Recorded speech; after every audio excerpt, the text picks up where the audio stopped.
अस्सलामु अलैकुम वरहमतुल्लाहि वबरकातुहु। बिस्मिल्लाहिर्रहमानिर्रहीम। वकुल जाअल हक़्क़ु व ज़हक़ल बातिल इन्नल बातिल कान ज़हूक़ा। जी नाज़रीन, आज हम जिस हवाला से गुफ्तगू करने जा रहे हैं वो तो नाज़रीन आपको इस बात का इल्म हो ही गया होगा कि अजीम शख्सियत यानी जाकिर नाइक हाफिज़हुल्लाह ताला जो कि पाकिस्तान के अंदर तशरीफ़ ला चुके हैं।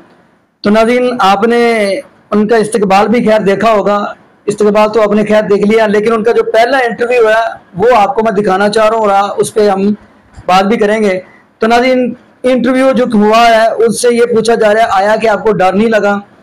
तो उनका ये कहना है कि मैं अल्लाह पे तवक्कुल रखता हूँ, अल्लाह पे भरोसा रखता हूँ। यानी उसका कहना यह है कि जो बड़े बड़े दुनिया के इधर इस पाकिस्तान के अंदर है ना कब्र परस्त यानी कब्रों को पूजने वाले, तो उनका मैं जवाब देने आया हूँ। यानी ऐसा समझ लें, मेरे लफ्ज़ों में अगर आप फतवा ना लगाएं तो मैं उनकी दुकानें बंद करवाने के लिए आया हूँ। तो आइए नाज़रीन पहले तो हम वो इंटरव्यू देखते हैं, फिर इंशाल्लाह नाज़रीन इसी वाला से हम भी गुफ्तगू करेंगे। तो आइए नाज़रीन मिलकर वीडियो जाता हूँ, सऊदी जाता हूँ, जापान में भी माशाल्लाह। और मैं पाकिस्तान एक बार आया था 1991 में, एक बार जब मैं तकरीर नहीं करता था। तो पाकिस्तानी जो आपसे मोहब्बत करते हैं, पाकिस्तान में आपको देखते हैं, दुनिया भर में आप जहाँ जाते हैं आपका इस्तकबाल करते हैं, आपकी तकरीर सुनने के लिए आते हैं, लेक्चर सुनते हैं, तो उनके लिए कोई मैसेज आप देना चाहेंगे? अल्हम्दुलिल्लाह चाहे पाकिस्तान का एक मुसलमान हो दुनिया में, मैं ये कहना चाहता हूँ कि दुनिया में सबसे बेहतरीन किताब है कुरान। तो मैं चाहता हूँ कि हर मुसलमान और हर गैर मुसलमान कुरान को तर्जुमे के साथ पढ़े और उसके मानी के ऊपर अमल करें। अच्छा डॉक्टर साहब, एक बात मैंने देखी जो हमारे भारत के अंदर पाकिस्तान से ज़्यादा तादाद में मुसलमान आबाद है, जैसे 20 करोड़ हम कहते हैं, पाकिस्तान में तो हम समझते हैं कि 25 से 30 करोड़ आबादी मुसलमानों की भारत में भी है। तो अक्सर मैंने ये सुना है कुछ हमारे इंडियन भाई, मुसलमान भाई, वो कहते हैं कि इंडिया में आने वाली जो भी मसाइल, जो प्रॉब्लम्स हैं पॉलिटिकली उनके ऊपर होती हैं, उसकी एक वजह पाकिस्तान भी है, या पाकिस्तान से आने वाले बयानात हैं, या कोई ऐसी हार जीत का क्रिकेट में या खेलों में, तो उससे उनके ऊपर प्रेशर बहुत बढ़ जाता है। तो आप क्या समझते हैं, ऐसा कुछ है? ये मेरे नज़रिए से ये ज़्यादा पॉलिटिक्स है। तो पॉलिटिकल लोग एक बहाना ढूंढते हैं किस तरीके से लोगों को मेन मुद्दे से हटाने के लिए। तो अगर कुछ पाकिस्तान में कुछ पॉलिटिकल प्रॉब्लम है तो लोग को उसका ध्यान उठाने के लिए इंडिया की तवज्जो देते हैं, इंडिया में पॉलिटिशियन वो करते हैं। और खुद का कुछ तकलीफ है, खुद की कुछ कमजोरी है, लोग एतराज़ कर रहे तो ध्यान हटाने के लिए पाकिस्तान पे डाइवर्ट करते हैं। तो ये पॉलिटिकल एक बहाना है लोग को एक दूसरे से ध्यान हटाने के लिए। वरना मेरे हिसाब से देखे जाओ तो जितने भी हिंदुस्तान में चाहे गैर मुस्लिम हो या मुस्लिम हो या पाकिस्तान मुसलमान है, वो एक दूसरे से मोहब्बत करते हैं। लेकिन कुछ चंद लोग हैं जो इसको पॉलिटिकल मुद्दा बनाते हैं और अपने वोट बैंक को बढ़ाने के लिए इसका इस्तेमाल करते हैं। अच्छा, एक बात ये कि अल्लाह ताला ने आपको इतनी शोहरत दी, आपकी ज़बान में, आपके खिताबात में इतनी तासीर है कि जो आपसे मिलता है आपकी बात सुनता है, और माशाल्लाह दीन इस्लाम में भी शामिल हो जाता है, और लाखों लोग मुसलमान हुए हैं। इसके बावजूद कुछ लोग आपकी मुखालफत करते हैं। आपके इंडिया में कुछ आपके खिताबत में कुछ शहरों में पाबंदी लगा दी, इंग्लैंड ने आपको वीज़ा देने से इनकार किया, और भी आपके साथ इस तरह के मसाइल। ऐसा क्यों? ये भी पॉलिटिक्स है, क्यों आपके खिलाफ होते हैं? नहीं, ये पॉलिटिक्स नहीं, ये आम है। आम तौर पे जो भी इंसान मशहूर है, चाहे वो अच्छा काम करे या बुरा काम करे, उसके मुखालिफत होना ही चाहिए। कोई भी आदमी मशहूर है। और सबसे बेहतरीन मिसाल है कि दुनिया में सबसे बेहतरीन इंसान जो आज तक रह चुका है वो है मोहम्मद सल्लल्लाहु अलैहि वसल्लम सारी दुनिया में। और एक गैर मुसलमान भी कहते हैं कि the most influential human being on the face of the earth according to Michael H Hardy, Muhammad सल्लल्लाहु अलैहि वसल्लम। सबसे ज़्यादा किताब अगर कोई इंसान के खिलाफ लिखी गई है वो मोहम्मद सल्लल्लाहु अलैहि वसल्लम। आप समझे? मोहम्मद सल्लल्लाहु अलैहि वसल्लम के चाहने वाले, मानने वाले मुसलमान तकरीबन 2 बिलियन होंगे। कुछ गैर मुसलमान नहीं मानते, लेकिन 2 बिलियन से ज़्यादा लोग उनके खिलाफ हैं।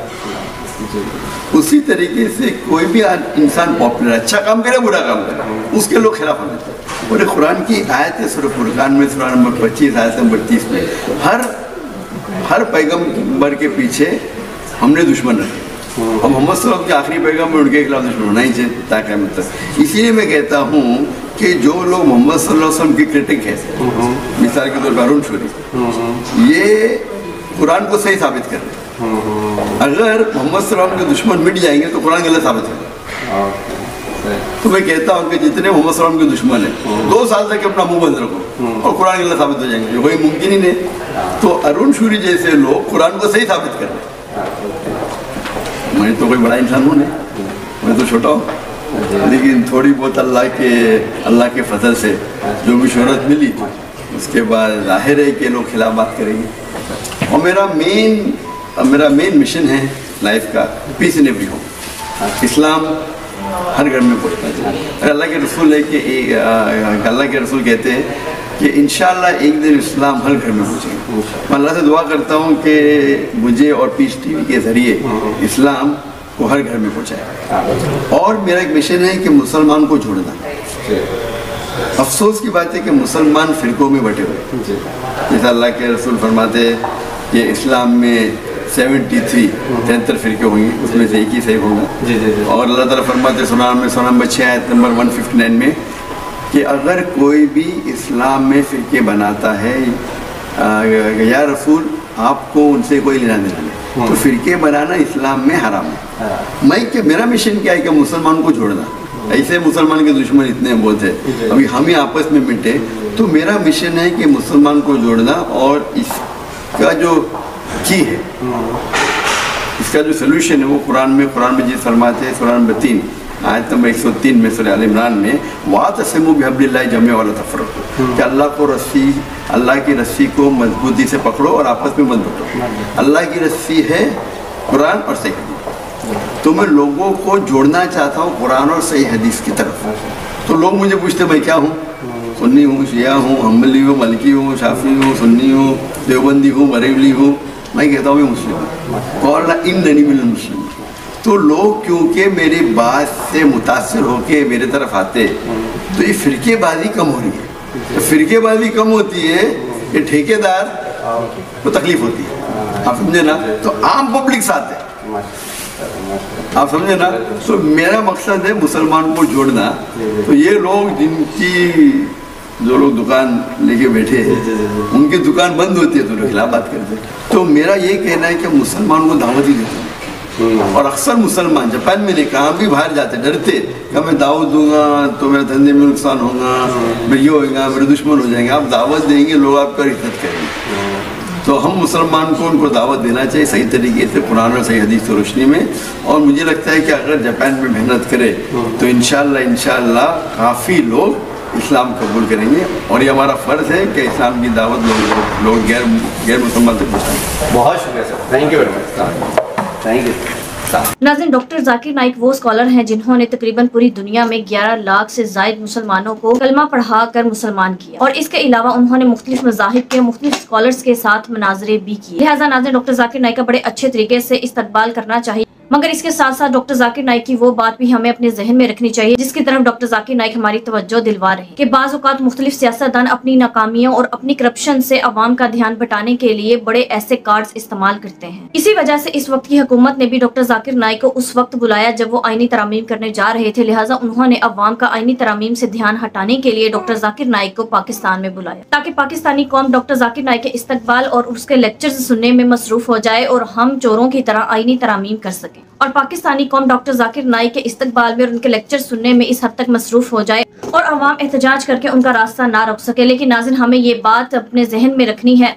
नाज़रीन, हमने अपने मेहमान का इस्तकबाल भी करना है, मगर साथ ही साथ हमें ये बात भी अपने जहन में रखनी है कि ये जो जाली मैंडेट पर आई हुकूमत है, ये आईनी तरामीम करके किसी भी किस्म का इमरान खान के साथ या इस मुल्क पाकिस्तान के साथ खिलवाड़ ना कर सके। नाज़रीन, डॉक्टर जाकिर नाइक को ऐन उस वक्त पाकिस्तान बुलाया गया जब ये जाली मैंडेट पर आई हुकूमत गैर आईनी और गैर जमहूरी तरामीम करने में मसरूफ है। लिहाजा नाज़रीन, इसमें डॉक्टर जाकिर नाइक का कोई कसूर नहीं है। वो इस्लाम के दाई है और वो दीन इस्लाम की दावत देने के लिए अच्छी नीयत से आ रहे हैं, लेकिन इस मामले में हमारी हुकूमत ही इंतहाई बदनीयत है। दूसरी तरफ डॉक्टर अशरफ जलाली जैसे स्कॉलर्स जो डॉक्टर जाकिर नाइक को मनाजरे का चैलेंज दे रहे थे, डॉक्टर जाकिर नाइक ने उन्हें भी बड़े अच्छे अंदाज में जवाब दिया। और कहा कि हमें फिरकों में नहीं बंटना चाहिए और जो लोग मेरी मुखालफत कर रहे हैं वो असल में अपनी दुकानदारी चला रहे हैं। असल मसला उनकी दुकानदारी का है, क्योंकि उनको डर है कि डॉक्टर जाकिर नाइक आ गया है तो उनकी दुकानदारी कहीं बंद ना हो जाए। लिहाजा डॉक्टर जाकिर नाइक का कहना था कि मुझे इनकी मुखालिफत से कोई फर्क नहीं पड़ता, क्योंकि मेरे साथ हर मजहब और हर फिरके के लोग हैं। नाज़रीन, आपके इस बारे में क्या राय है कॉमेंट में जरूर बताइएगा। अगली वीडियो में मिलते हैं, तब तक के लिए अल्लाह।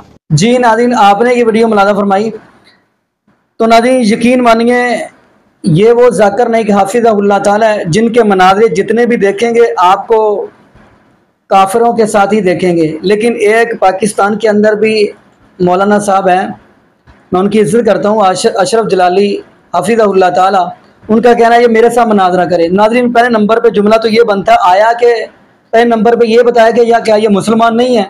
अगर ये मुसलमान है तो फिर इसका जाकिर नाइक हाफिज़हुल्लाह ताला से कैसे मुनाज़रा बनता है? क्योंकि जाकिर नाइक हाफिज़हुल्लाह ताला मुसलमान से तो मुनाज़रा ही कोई नहीं किया।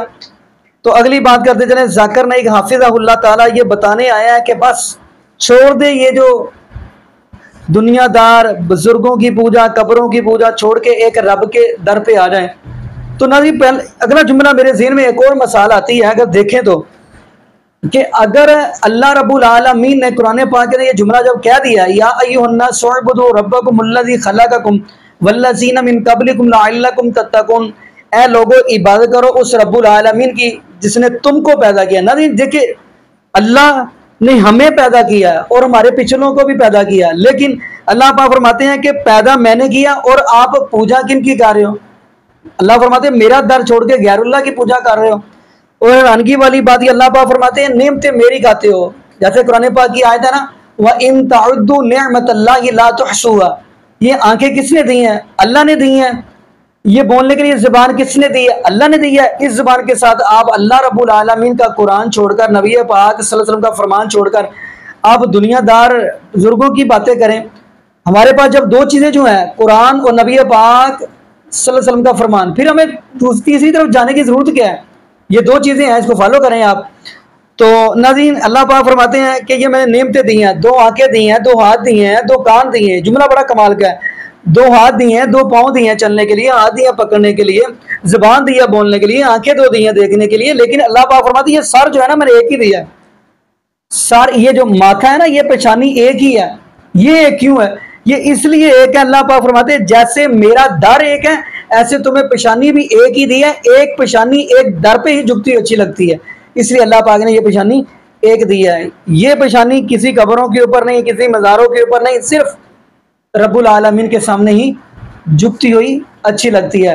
तो नाज़रीन, मैं अगली बात भी करता चलूं। अल्लाह रब्बुल आलमीन, अगर देखें इस दुनिया के अंदर अगर जानवर देखेंगे, यानी घोड़ा देखेंगे, वो जो कहते हैं पंजाबी में खुरली के अंदर सर रख के खाता है, भैंस देखेंगे खुरली के अंदर सर रख के खाती है, कोई भी जानवर देखे खुरली के अंदर सर रख के खाती है। लेकिन अल्लाह पाक फरमाते हैं इंसान, मैंने तुम्हें इंसान बनाया है और फरमाया कि तू अपना सर चाबी के आगे नहीं करना, चाबी के आगे नहीं झुकाना, बल्कि अल्लाह पाक फरमाते हैं मैंने तुम्हें हाथ दिया, इस हाथ के साथ तोड़ के खा, लुकमे को, रोटी को तोड़ के खा और चाबी के आगे वो छन्नी के आगे अपने सर को ना झुका। यहाँ पे भी अल्लाह पाक ने कितना कमाल जुमला हमें समझा दिया है कि इस हाथ से तोड़ के खा, अपना सर चाबी के आगे भी ना झुका।